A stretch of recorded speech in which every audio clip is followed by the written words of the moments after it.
Bom dia, meus abençoados e minhas abençoadas. Estou aqui para mais um vidinho para o Lar Real. Espero muito que vocês gostem, meus amores. Então, bora rodar a vinheta. Honey, I see you looking at... Gente, vou colocar para vocês aí, tá? Um vidinho que eu tava aqui fazendo muita coisa, minha gente. Vocês não têm noção. Ignore meu cabelo, eu acabei de acordar, né? E tô muito contente, minha gente, porque eu tô chegando quase aos 700 inscritos, tá bom? É luta, minha gente, mas eu tô chegando lá. E quando eu chegar aos 1000 inscritos, eu vou fazer um bolo para comemorar, tá bom? E enfim, não só basta só chegar aos 1000 inscritos, né, minha gente? Basta assim também ser um canal monetizado, basta assim também conseguir as horas, que é muito que difícil, mas com fé em Deus, quando eu conseguir, minha gente, minhas horas, eu vou fazer uma noite do petisco aqui em casa. Vou convidar umas pessoas e vou gravar tudo pra vocês, gente. Eu espero muito que esse dia chegue, tá bom? E é isso. Fica com o vidinho aí.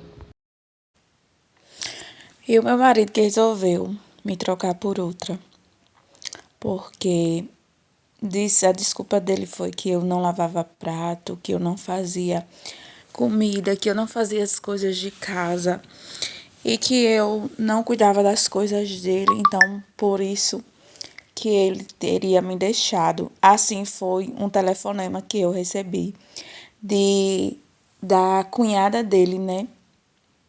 Pois que ele estava com a sobrinha dela e ia se casar com ela, sendo que ele já era casado comigo e que ia casar com ela, né? Casado não, nós morava junto, na verdade, né? Ainda não era casado, mas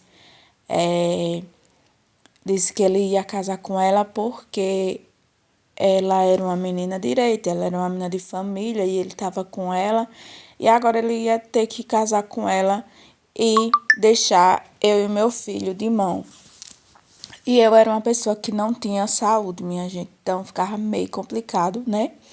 Pra ficar sozinha com um filho, sem saúde, sem poder trabalhar. Mesmo assim, né? Era tudo, dava um jeito em tudo, né?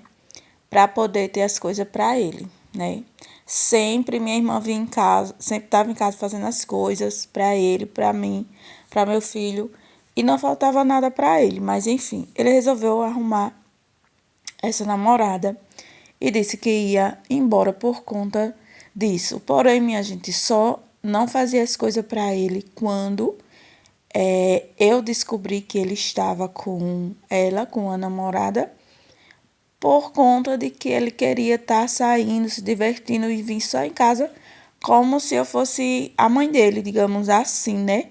E aí eu não era mãe dele, né, minha gente? Eu precisava de respeito, de consideração, assim como considerava ele, né?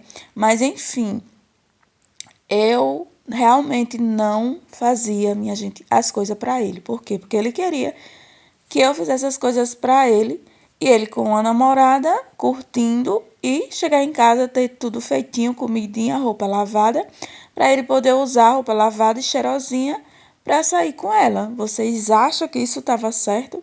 Vocês acham que eu estava errada? Pois é, eu recebi esse telefonema, né, para me alertar do porquê que ele estava me largando. Porém, gente, ele não tinha consciência de que eu não fazia, né, até porque eu não podia. E quando eu fazia, gente, mesmo sem poder, eu fazia as coisas, mas eu fazia. Só que quando eu descobri isso, aí eu passei a não fazer, minha gente. E eu encontrava tanta coisa dentro de casa escondida, roupas, né, do irmão dele, que no caso era sobrinha da cunhada, então encontrava roupas escondidas, cueca escondida dentro de casa que ele usava do irmão, trazia, né? E nesse tempo ele trabalhava fora, minha gente, e às vezes ele passava 3 dias fora, então eu não sabia se ele estava no trabalho ou se ele estava na casa da namorada, né? Então eu continuei a minha vida, né, gente? Como tudo no começo é bom, a gente tem aquela paixão, tudo. Gente, eu era muito apaixonada, então eu sofria bastante, minha gente. Isso não me ajudava em nada. E eu sofri muito por conta que eu ficava ligando, desesperada, querendo que ele voltasse para casa e tal. Mas enfim, gente, foi tudo muito doloroso, né, minha gente? Mas as coisas acontecem, a gente não sabe o porquê, né? Mas as pessoas arrumam desculpa, minha gente, para querer culpar a gente. Vocês já perceberam isso? Que é difícil alguém chegar e admitir o seu erro e dizer eu errei. Não, eu fiz isso porque eu sou assim, porque eu gosto dessa vida e tal. Não, minha gente. E enfim, depois eu descobri, minha gente, que na verdade não era por nada, que o defeito não estava em mim e nada. Era porque ele era uma pessoa assim. No começo eu confiava muito, eu não sabia, achava que ele era uma pessoa fiel, uma pessoa dedicada, família, porque ele queria muito, muito, muito, desejava muito ter um filho. Então eu fui lá, né, minha gente, mesmo com pouca saúde, mas eu engravidei, tive meu filho. Graças a Deus deu certo, porque Deus me ajudou. Mas foi muita decepção, minha gente. E eu descobri que esse homem, minha gente, não foi nada disso, era porque ele realmente gostava dessa vida, né?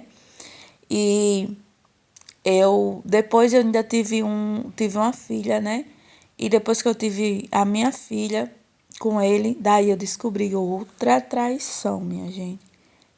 Dessa vez foi bem mais pior, pois esse homem se apaixonou por essa mulher perdidamente, loucamente, a ponto de deixar nós ir viver com ela, porém não deixava de vir em casa, minha gente. Quando chegava em casa, ele ainda queria, vocês acreditam, me agredir. Ele ainda queria, minha gente, que eu aceitasse as coisas dele, calada, e eu ficasse em casa só limpando as coisas, né? Lavando louça, limpando o fogão, lavando roupa dele que quando estava junto com a mulher lá, né? Então eu achava bem chato, minha gente, e humilhante. Então eu realmente não lavava as roupas dele, tá? Eu não lavava porque eu não achava justo, eu não achava digno. Então eu não lavava. Mas organizava as coisas, né? Vivia da maneira que podia. E a gente fazia assim, quando tava tudo nessa bagunça, gente, realmente eu não fazia as coisas para ele.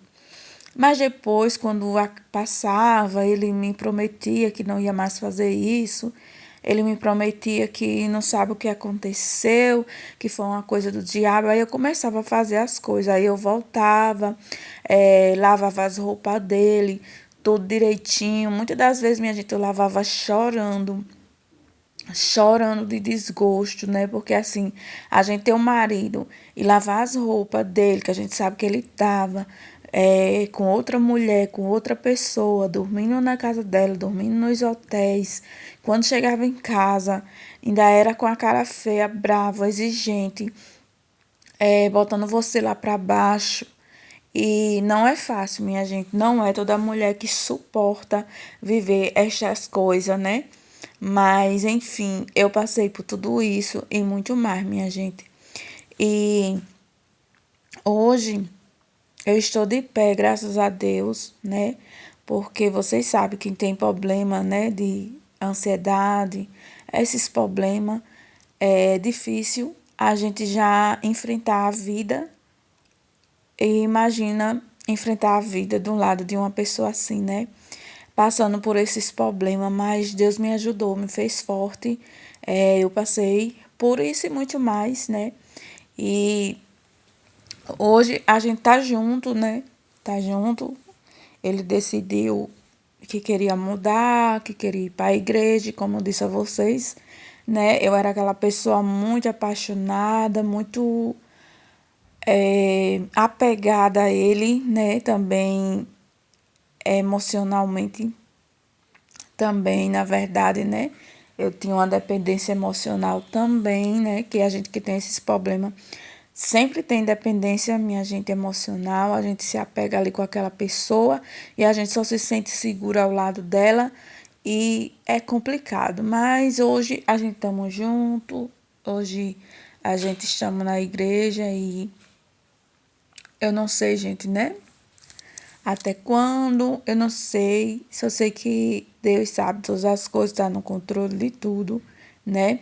Mas eu digo a Ele que eu só não quero ser mais enganada. E sempre converso com Deus. Deus, revela o que tiver de ser revelado sobre Ele, porque eu não quero mais viver uma vida de engano. Eu quero viver uma vida com Cristo, uma vida de verdade, né? E é isso, porque não adianta a gente viver no engano, na mentira. Isso aí é para quem vive uma vida sem Jesus, né? Para quem vive uma vida com Jesus, não adianta colocar capa, não adianta se esconder dentro da casa do Senhor, porque está procurando o lugar que jamais poderia ser procurado para se esconder, porque Deus vê tudo, o oculto, o escondido, o revelado. E Ele sabe de todas as coisas, minha gente. Ainda que a gente cave um buraco mais fundo que é a profundeza do mar, se esconda lá dentro, ainda assim Ele está nos vendo. Então ninguém corre dos olhos do Senhor, né? Então, eu estou contando aqui essa história para vocês. Não é fácil, minha gente, contar, né, essas coisas, falar dessas coisas no público, né, para todo mundo. Mas, enfim, gente, antes eu morria de vergonha, eu tinha vergonha. Mas hoje em dia eu não tenho mais, né? Eu tenho como minha história de vida, minha história de superação, minha história que eu consegui viver, a minha história que eu consegui sobreviver, minha gente, porque não é fácil, graças à força de Jesus, né, que me sustentou, que me ajudou. E estou aqui de pé para a honra e a glória do Senhor Jesus. Mas não tenho vergonha de contar a minha história, de passar para as pessoas e dizer, minha gente, que as pessoas elas nos enganam, as pessoas elas nos traem e a gente não deve se sentir culpado por isso, sabe por quê? Porque isso não lhe diminui, porque é uma pessoa sem caráter que não merece, na verdade, você, se ela verdadeiramente não mudar, tá bom? Então, que essa história sirva de lição, né, minha gente, para quem também tá aí do lado da sua esposa, da sua mulher e é infiel. Não faça isso, porque grande é o preço, porque a gente hoje vive junto, minha gente, mas só que não é fácil. Não é fácil confiar mais, não é fácil ser a mesma pessoa. Isso atrai maldição para a sua casa, maldição para a sua família, isso atrai desconfiança. E não é culpa do seu parceiro, a culpa é de quem trai, porque ele acabou traindo uma confiança. E confiança, gente, não se ganha. A confiança, ela se conquista, certo? Então, quem estiver pensando, você não confia em mim, não confia porque você não deu essa confiança.